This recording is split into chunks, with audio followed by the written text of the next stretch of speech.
Salutations, audience. My name's Mike, but you probably have watched enough of these deck tech-ish videos to have figured that out by now, since I pretty much say it at the beginning of every one, I think. And we're here with some Rug Delver, in Modern, of course, because that's the format I like to play. Now, this is a bit of an unusual video that I'm doing because a while ago, when I made a Reddit post promoting my channel, I promised Reddit that I would do some of these. Although I have no idea if there's actually demand or if anyone even cares, I'm still gonna do it. So today we're going to be looking at how to beat Jeskai Control with Rug Delver in Modern. This is the 75 I'm currently playing. You may notice the Narnum Renegade up here. It's been in the last few matches that I've played. I am testing it out because a few people like it. I have no idea if it's good enough to be in the deck, even over the second Snapcaster Mage. I really don't like it over the first because I think the first Snapcaster is really easy to accommodate and it adds some good value to the deck. So I like it there.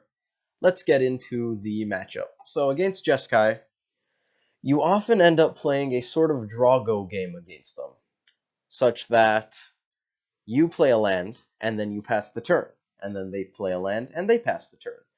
The reason is, no one likes to tap out in blue mirrors. So if we're on turn 1 and we have a Delver, awesome, we're going to play it, because there's no way they can really punish us.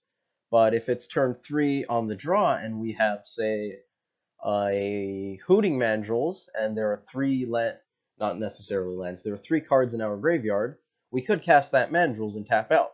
We probably shouldn't because they could resolve a Nahiri.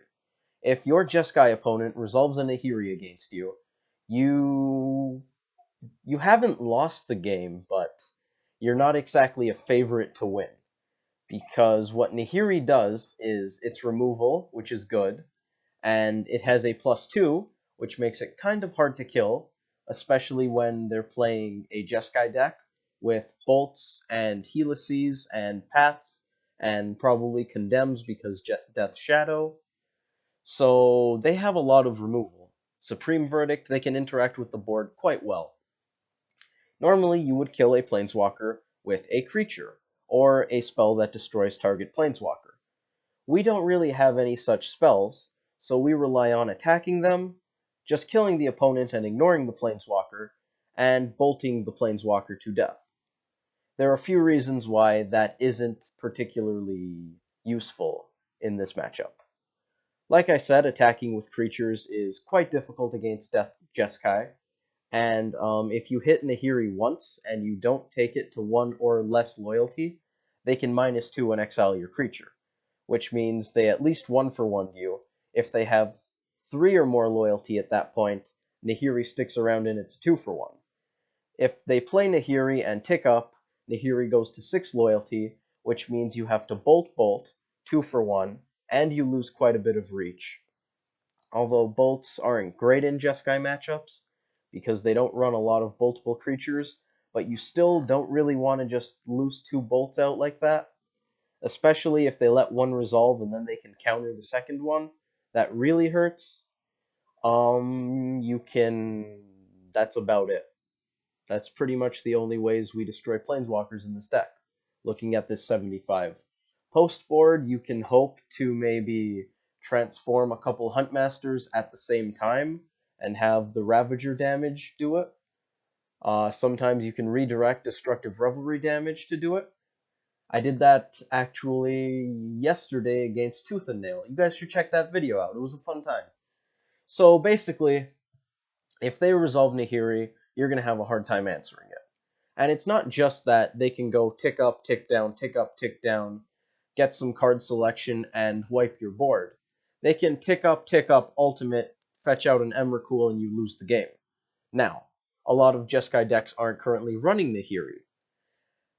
That kind of sort of helps, but it doesn't help a lot, because even if they aren't running it, you don't necessarily know that, so you should still at least consider playing around it, especially if playing around it doesn't cost you too many percentage points in the case that they don't have the Nahiri. It's kind of like Liliana against BGX, where if they play Liliana and you have a creature, They probably make you sack the creature, now you're behind. If they play Liliana and you don't have a creature, they tick up Liliana, they can now tick it down twice, make you sack 2 creatures over 2 turns, and there's a very good chance you just lost that game right there. So we basically end up playing Drago. Now, what you want to do against Jeskai generally is, if you're on the play Delver, play Goyf on curve. This gets a little iffy if they have a land up from not having Serum Visions on their first turn, because if you play Goyf and they're representing Spell Snare, you may very well get Spell Snared, but you pretty much just have to think about that on a case-by-case basis. If you have Shoal and a 1-mana blue card to pitch, you should probably just go for the Goyf. They could still very well just have a 1-mana removal spell like Path to just get rid of your threat right away, but you can't really play around that. So basically, you have to hope to get an attrition-y kind of game. You don't really want to play too much tempo against Jeskai, because they'll have removal spells for days. They have so many of them. You almost certainly will not be able to stick a threat for long enough to kill them before they draw removal. So what I like to do against Jeskai is play out a threat, hope to get some damage in, and then hope to have at least some amount of protection for a second or third threat. And if you just have a bunch of threats, you should probably just start playing them out, because eventually they run out of removal. Variance hurts us in Magic, but it also helps us when the opponent's variance kicks in. They may be running, say, 4 paths, a few bolts, maybe they don't run the full 4 anymore, a couple helixes, helices, some condemns, supreme verdict. Eventually, they're not going to have those in hand. Maybe they'll flood out. Maybe they'll have a bunch of counterspells, which, in metas where Jeskai runs a lot of counterspells, you're incentivized to play your threats early if they tap out, because you can get a Goyfin under their Spell Snare, under their Mana Leak, under their Remand, under the Logic Knot. And then if they have a handful of counters, they basically can't do anything, and you hit them for 3 or 4 or 5 a turn. And it's quite nice. You can win games that way. You basically have to feel it out. You'll get a lot better at that by playing the matchup, just by playing the deck in general, playing against Jeskai with a different deck, playing Delver against a different deck. The more Magic you play, the better you get at the game, basically. I'm sure none of you doubted that. Dismember is kind of nice against them because of Celestial Colonnade, but you may or may not want to board it out. If they're running things like Restoration Angel, Dismember gets a lot better. If they aren't, it probably seems a lot worse. Post-board, you'll probably take it out and not bring the other in, because we have Blood Moon. Blood Moon is our #1 answer to Celestial Colonnade. Just turn it into a mountain. It won't bother you anymore. It's quite nice when you do that. So basically, game 1, what you want to do is play out a threat, something early, something to get some damage in, maybe a turn 2 Hoots with Stubborn Denial backup. That's the dream, but you can't always live that. Get some damage in. If they kill your threat, no big deal. Hopefully you have a second. Hopefully you have a Serum Visions to find a second. Hopefully you have a Traverse to tutor out a second, although that's not super likely because not a lot of people play Traverse in this deck. It was played a little bit more before Death's Shadow became a big thing, because you could traverse out a Bedlam Reveler postboard and just draw all sorts of cards to drown mid-range decks in value. You can't really do that anymore, because now the mid-range decks run 1-mana 6/6s, 7/7s, 8/8s, and drawing cards is a lot less good against them. Play an early threat, hope it sticks, get some damage in, play around their counters. You can't really play around their actual removal. So if they have a path now, you can get in under the path, but once they untap, they're going to be pathing. So it's nice when you have a Denial, a Leak, or a Shoal up, maybe a Simic Charm, get some Hexproof. That's nice, but it won't always happen, and you basically have to live. You have to live with that. They run a bunch of removal. You're going to have games where you play your threat goes away, and you just go 5 turns without attacking. You're probably not going to win that game because they're way better in the late game than we are, but you can't stop it from happening, so you just have to do your best, and sometimes you just hope they don't have it. Now, do not play out all of your threats in sequence.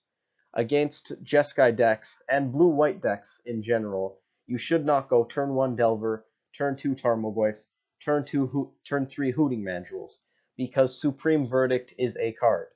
4 mana, destroy all creatures. This card cannot be countered by spells or abilities. That means Disrupting Shoal if you get to 6 mana.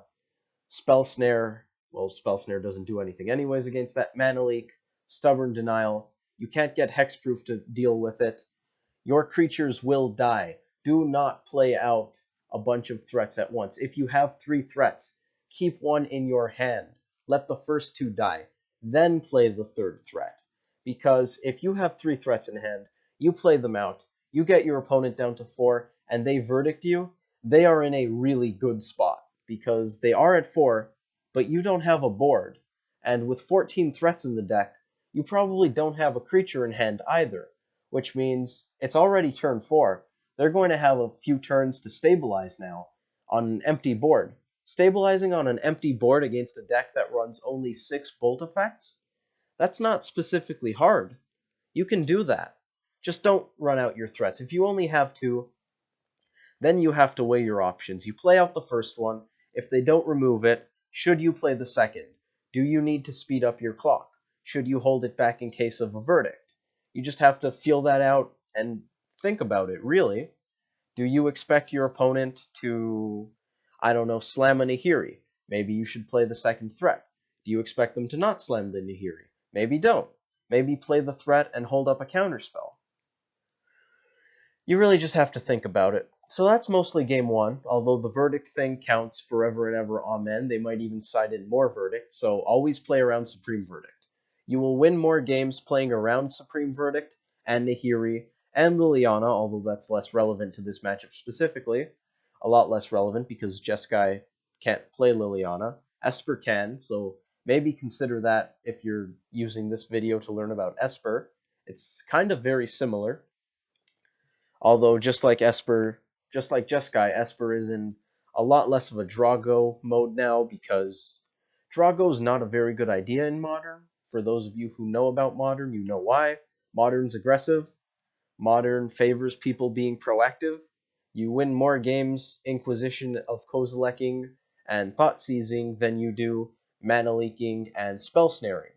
We still love Mana Leak and Spell Snare because we play tempo and I just like blue and counterspell, so I'm going to play it anyways. I still win enough games that I'm happy about it. I probably have a pretty good win ratio, but I've never actually checked. Post board, what you want to do, play around Rest in Peace. You can't really play around Rest in Peace in the actual game, unless you're just playing your Hooting Mandrills early to delve early so they can't stop you from delving. Goyf, you can't really play around it with. Snapcaster Mage, maybe you have a Mana Leak in hand, you spell snared their Snapcaster last turn, and they play another Snapcaster. You have 3 mana and a Snapcaster in hand. You can Snapcaster spell snare theirs, or you can Mana Leak. If it's post board and you expect a Rest in Peace, you should probably start with the Snapcaster play, flash back your spell snare, and then your Mana Leak can get you some value on your next turn. Ways to play around Rest in Peace while sideboarding are these 3 cards here, not the Ancient Grudge because Rest in Peace is an enchantment. Destructive Revelry destroys it, gets you some damage in. Engineered Explosives it will cost 4 mana to do, but it's still probably worth it because we have Traverse and Goyf and Hoots. Snapcaster Mage to a lesser extent, that all depend on the graveyard. Post board, I like sideboarding out some number of Thought Scours and Mandrills to gear up for a grindier game and play around Rest in Peace ahead of time. Explosives doesn't do too much outside of killing Rest in Peace, so you might not want to bring it in, but maybe you should, depending on how graveyard reliant you want to be. Blood Moon's a good card, like I said. It deals with Celestial Colonnades, and it just might color screw your opponent. It might even, well, no, it won't mana screw them, even if they have fetch lands, because those will turn into mountains, so they will end up tapping for mana. But Blood Moon is really good against 3-color decks, even the ones that play red. I've had Blood Moon screw me a couple of games. It doesn't happen often because we often play with it in mind, especially because we play Blood Moon, but it does happen. Three-color decks can be weak to Blood Moon, even two-color decks. I bring it in against blue-white. Once again, that's probably more because of the colonnades than it is just to hope to color screw our opponent, but it's very, very relevant. Surgical Extraction is really good against Snapcaster decks, because if you can Surgical with Snapcaster on the stack, or just with their Snap Trigger on the stack, you basically make them play a 2-mana 2/1 with Flash, which isn't a great card. It's also nice if you just want to get rid of a lot of removal spells. Your opponent pathed your first threat. Surgical away their paths. You no longer have to worry about path. Dismember, like I said, not really great here. Its stock goes up if they're playing more creatures. They probably aren't, but maybe they are. It's also worthless against Geist of Saint Traft, so not really relevant there. Pyroclasm deals with Geist of Saint Traft, deals with Thopter tokens if they're on the Thopter Sword plan. Maybe they are. They probably aren't. Pyroclasm's not really good here. It can clean up some Snapcaster mages, but you're usually the beatdown, so that's not often a consideration. Huntmaster of the Fells is great. I love this card, and there are so many reasons to love this card. It costs 4 mana, but you absolutely can bring it in against aggressive decks. It's just so good. It's a 3-for-1 against burn. It makes 2 bodies that can block. It gains you 2 life, but I'm not here to sell you on Huntmaster for those matchups. I want to sell you on Huntmaster for this matchup. It's a 4-mana spell, which is very expensive, but against a control deck, you're probably going to hit 4 mana, especially post-board. Sometimes you can play Huntmaster with counterspells up. It enters the battlefield. You gain some life, relevant against a deck with Snapcasters and Bolts. It makes 2 creatures, relevant against a deck with a bunch of spot removal. It transforms to burn your opponent out, get bigger, and then transforms back to make more dudes and gain more life. Huntmaster is fantastic. It warps how your opponent plays because they don't want it to transform profitably for you, and they'll just sometimes not play spells when otherwise they should be playing spells. Sometimes you can even get them to misplay, where they'll think, okay, the opponent has a Huntmaster, I shouldn't play any spells, when sometimes your opponent just doesn't think hard enough about it, and they should be killing other creatures and letting your Huntmaster transform. It's pretty great. I love this card. It's just fantastic. They have Path to Exile in their deck. Turn 1, you play Delver. Maybe they don't path that. Maybe they can deal with it. Turn 2, Tarmogoyf hits the table. It's out of bolt range. They have to path it. Turn 3, land drop. You got a basic out of your deck. You have 4 mana. You can play Huntmaster. That's fantastic! I know I'm being extra excited and, I'm high on Huntmaster. Huntmaster's a good card. You should probably consider playing it. I think you should play it, but you definitely should consider playing it. Basic Mountain. Mostly here so we can fetch it against aggressive decks. Helps us hit our land drops where it counts against, say, something aggressive where we really don't have time to be using Serum Visions to try to find a land drop because you can't afford the tempo in those matchups. You bring in Mountain, make it a little more likely to hit your land drops. Jeskai plays Path to Exile. Mountain is a basic land. Profit. It's great. You absolutely want a 4th basic against Path to Exile decks. No, they probably won't Path to Exile you 4 times. Yes, you probably will end up fetching out basics. We play Blood Moon. If you're playing Blood Moon, you're going to want to get one of each of these out of your library and onto the battlefield. So let's say you get good Blood Moon mana and your opponent has a Plains. You have a Goyf on the battlefield. They path your Goyf. You now get your basic island. One more path, and without this 4th basic, its path becomes really, really good. So I like the 4th basic against path decks. Some people may not. If you really don't want to go to 18 lands, you can do this thing where you bring in Mountain and you take out Breeding Pool, because Breeding Pool gets a lot worse when Blood Moon is in your deck. Breeding Pool, Island, Forest gets you Blood Moon mana, but then you can't cast your Blood Moon, which really sucks. If you do something like that, where you bring in the mountain and you take out the breeding pool, maybe you consider dumping the Simic Charm, because you're going to have a slightly harder time casting it. But we're not going to kid ourselves here. You're not going to be casting Simic Charm very early in this matchup. Curiosity, I'm a little iffy on in this kind of matchup, because it's kind of where Curiosity's good, because it lets you draw cards against an opponent who really doesn't want you having gas in the tank, but also it opens you up to a 2-for-1. So if you're going to play Curiosity, you're going to want to play it smart. Use it when they're tapped out. Use it when you have a counter spell or a Simic Charm to deal with their removal spell. If you can get a 1-for-1 off of Curiosity, you're in a good spot, because while it is worse than Serum Visions, it's worse than Thought Scour to just cantrip. You basically play a cantrip that says draw a card, and what's the word? Demira mechanic. You put it on a creature, and from now on, when that creature does combat damage, you draw a card. It's fantastic. If you can use Curiosity safely, you are in a very good spot. You can put it on, say, a Wolf token, and then your opponent has to decide between dealing with the Wolf token that draws a card every turn, or dealing with the Huntmaster, or the Delver, or the Goyf. You can put it on a Mandrill's, trample through their stuff. Put it on a Renegade, although that's less relevant in this matchup, and Death Touch makes blocking not very fun. Put it on a Snapcaster. Snapcaster already got value. Now they're not going to want to get rid of the Snapcaster. It's a lowly 2-1. You'll draw a card every time it hits. There's also the fact that putting it on a Snapcaster could give you slightly more points against an opponent who is, say, a little flustered, because they'll just illogically not want to remove your Snapcaster Mage, because it's just a Snapcaster Mage. They already got a 2-for-1 out of it. I don't want to kill it. It's just sitting there now. And that will lead some opponents to misplay and think, okay, it's just a Snapcaster Mage. I don't care. I'm not going to waste my path on a Snapcaster Mage. And then you'll draw a bunch of cards and you'll win the game.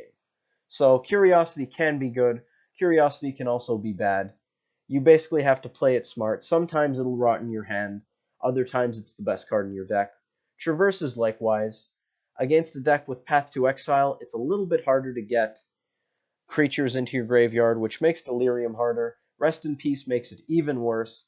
That's one of the reasons I like Traverse in the main deck, because it offers a hedge so that you can win game 1 of these control-y, mid-rangey decks easier. Traverse is pretty good, I think. I still like it post-board. I think it's good enough that you want it. You can traverse out a Snapcaster Mage, burn them out, get a Mandrill's, get a Goyf, get a Delver, traverse for a Huntmaster of the Fells. I like it a lot. If you have Bedlam Reveler in your deck, you could play one Bedlam Reveler in the sideboard, traverse it out. You essentially have 3 copies if you're running just 2 Traverse like I am, and that's pretty good if they don't have a counter for it. So now I'm just going to sideboard a little bit so you guys can see what the deck would look like post-board. First, we're going to bring in what we want to bring in. Let's slide this over so we can easily see what comes in and what comes out. Like I said, I like Blood Moon, I like Huntmaster, I like the basic Mountain. I don't like the Dismember. I thought that was surgical. I like that. Revelry, I think, is pretty easy to bring in, because sometimes they'll even run cards like Batterskull or artifacts to try to hose you. So Revelry gets points against Rest in Peace, arbitrary artifacts, and they might even be running Spreading Seas, because that's a pretty common thing with blue-white now. So it's fairly unlikely that you'll draw Revelry and have it be dead, so it's not too hard to bring in. I'm a little iffy on the explosives, just because outside of, say, a Rest in Peace, they don't do a lot. So we're going to leave these here for now while we take some cards out. Cards I don't like. Dismember. We brought in Blood Moon. I'm not super concerned about Colonnades. Vapor Snag is pretty bad against them. I like cutting at least 1 bolt in these matchups where they don't have a lot of bolt targets. Tarfire gets the hedge over bolt here, because while it does 1 less damage, it's a tribal card which grows Goyf, makes Traverse easier to play. I think it's worth it. You'll notice we brought in all of these non-blue cards. That makes Disrupting Shoal a lot worse. I like cutting Shoal in these kinds of matchups. If you're on the draw, Mana Leak looks kind of bad because it's a little slow, so we take that out. I'd consider taking out even a 1 of Denial. This really isn't Narnum Renegade's matchup, but if Narnum Renegade dies to a removal spell, I'm probably happy, so that can stay. You'll probably want to cut at least 1 Mandrills against decks with Graveyard Hate, although it's a really good threat. I like it a lot. It's a little less good against decks with Path. It's a lot better against people who are playing Fatal Push, Abrupt Decay. Man, do I like it against Fatal Push and Abrupt Decay. And I also kind of like cutting a number of Thought Scour. We cut some Mandrills. We're going to cut some Thought Scours because we don't really need the Thought Scours here. You're just going to have your graveyard build up anyways. You've got some fetch lands. We're going to be playing our early threats when it makes sense to do so, and they're almost certainly going to die. So things will be hitting the graveyard. So I like doing something like this. This is the kind of 60 I would take against a Jeskai deck post board. Let's move the mountain over here so that we are aware of our 18th land. Renegade, I think, is worth it to keep. I don't know if it's worth it to play if you just want something for this matchup, but I do think if it's in my 75, I would play it against Jeskai post board, because it can die to removal, and it's just one more threat that they have to deal with.